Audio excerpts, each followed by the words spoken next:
The security guard wouldn't let me into my own office. My key card blinked red while my business partner watched from behind the glass.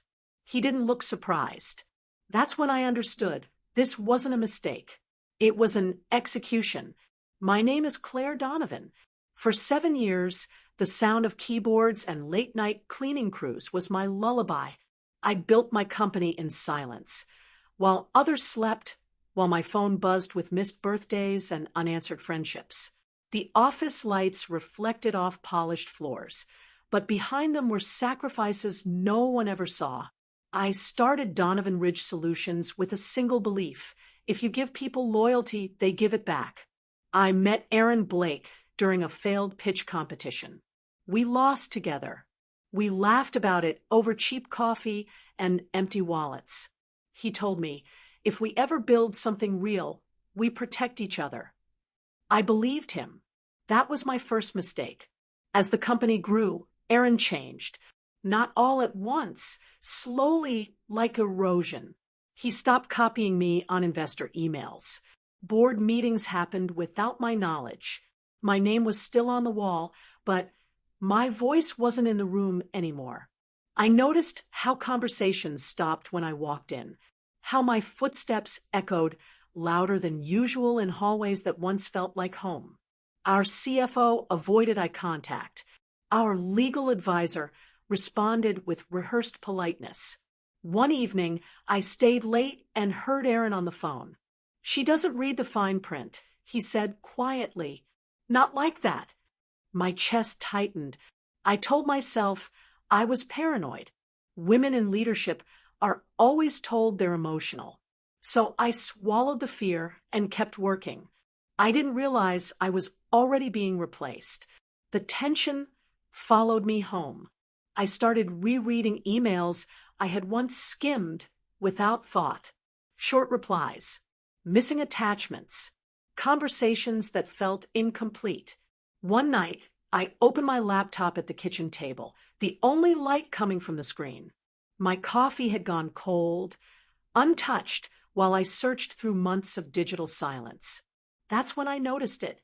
Calendar events I never attended, meetings labeled strategy review, scheduled during hours I was told nothing important was happening. My hands hovered over the keyboard. I searched Aaron's name alongside words like equity, voting, and restructure. The results made my throat tighten. Draft contracts, unsent emails, early versions of agreements that never reached my inbox. It felt like discovering fingerprints in a house you thought was empty. I remembered how often Aaron insisted on handling the paperwork because I was better with people. How he smiled when I said I trusted him. Trust, I realized, is invisible until it's weaponized. That night, I barely slept.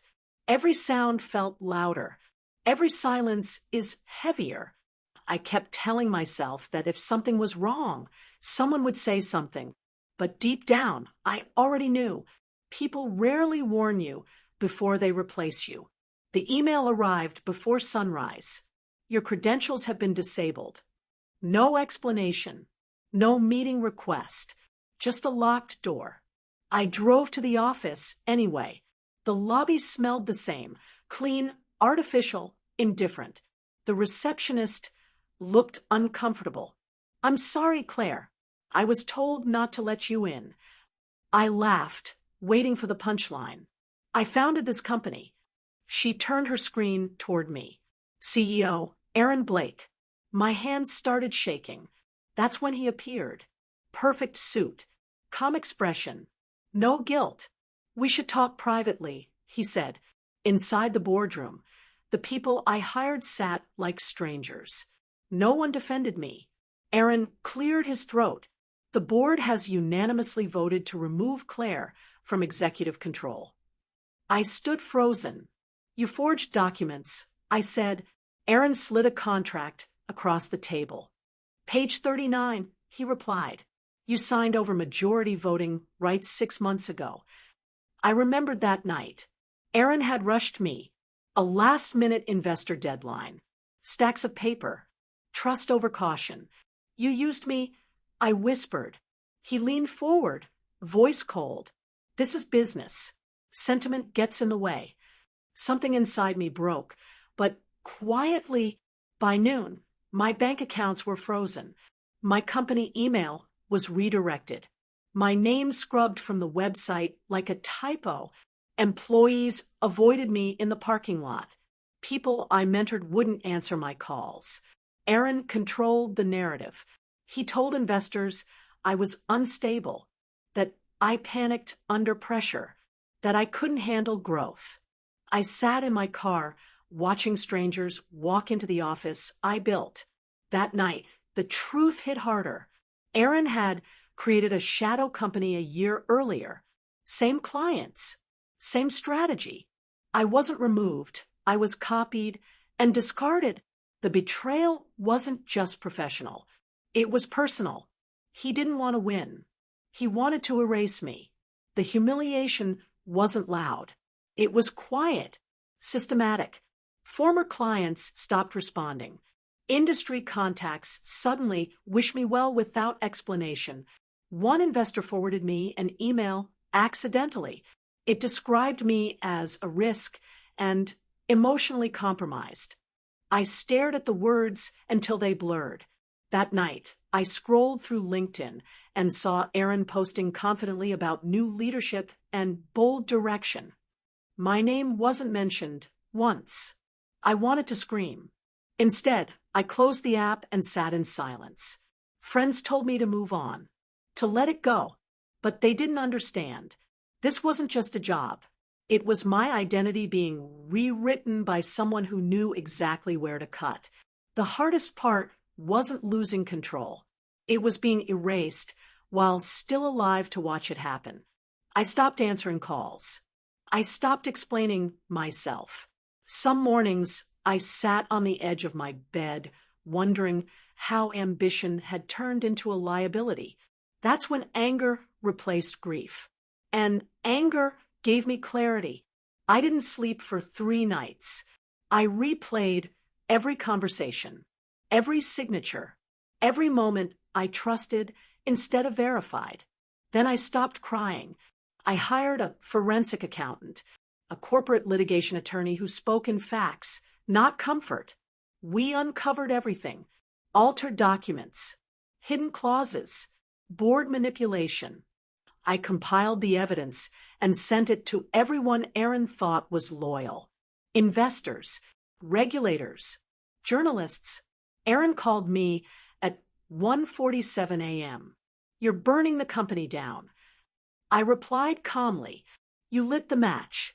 For the first time, he sounded afraid. There's a strange quiet that comes after betrayal. Not relief, not peace, just space. I spent weeks replaying everything, not to punish myself, but to understand who I had been when I trusted so easily. I realized I had confused loyalty with silence, hard work with protection, good intentions with safety. I wasn't naive. I was human. And the cost of being human in business is learning where compassion ends and boundaries begin. I stopped blaming myself for believing in someone else, because belief isn't weakness. Blindness is. And I wasn't blind anymore. 8 months later, Donovan Ridge Solutions no longer exists. Aaron resigned before the investigation concluded.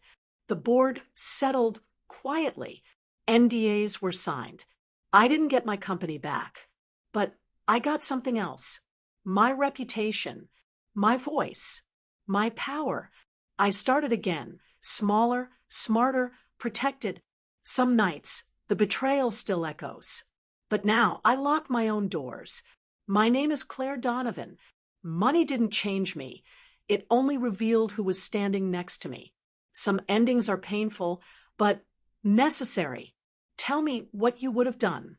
And that's how everything unfolded. If you've made it this far, I'd love to hear your thoughts. Drop a comment below. We truly read every single one of them. Don't forget to like, share, and subscribe to the Reddit Diaries to support the channel and help us reach our goal of 1,000 subscribers. Your support means the world to us.